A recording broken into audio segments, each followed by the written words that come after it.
If your game day appetizers are just the usual boring chips or store-bought dips, this video will change the cards on the table. Today, we are turning Italian classics into epic BBQ finger food right here on the terrace. But I have to be honest, one of these experiments was a total disaster. Let's fire it up.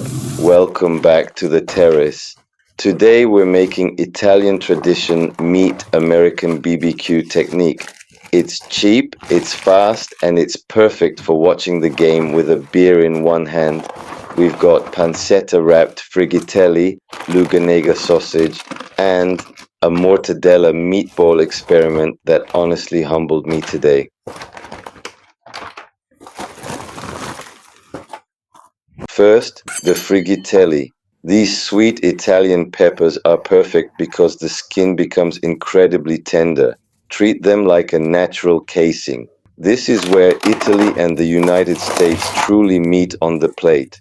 I use standard ground beef and mince, but instead of breadcrumbs, I add a generous dose of American barbecue seasoning. Stuff the meat deeply so that every bite is filling. Then we wrap them in flat pancetta. As the fat renders, it bastes the pepper, keeping the meat inside juicy.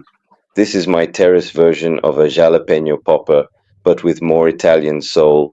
Simple, effective, and delicious. Next up, the Luganega sausage.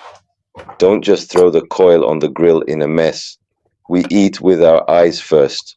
Roll it up tight like a wheel to create uniform thickness. Pierce it with two skewers in a cross shape.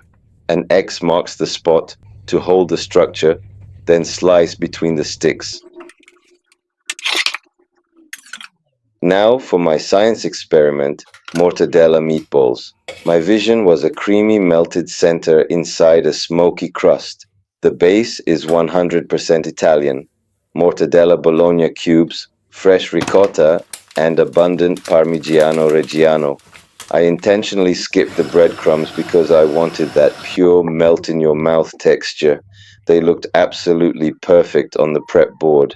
But physics had other plans for me. We're grilling at 150 degrees here, about 300 degrees over indirect heat. It won't take long to cook.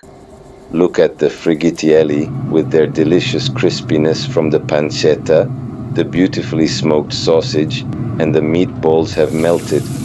Without a binding agent like bread or eggs, the ricotta has succumbed to the heat.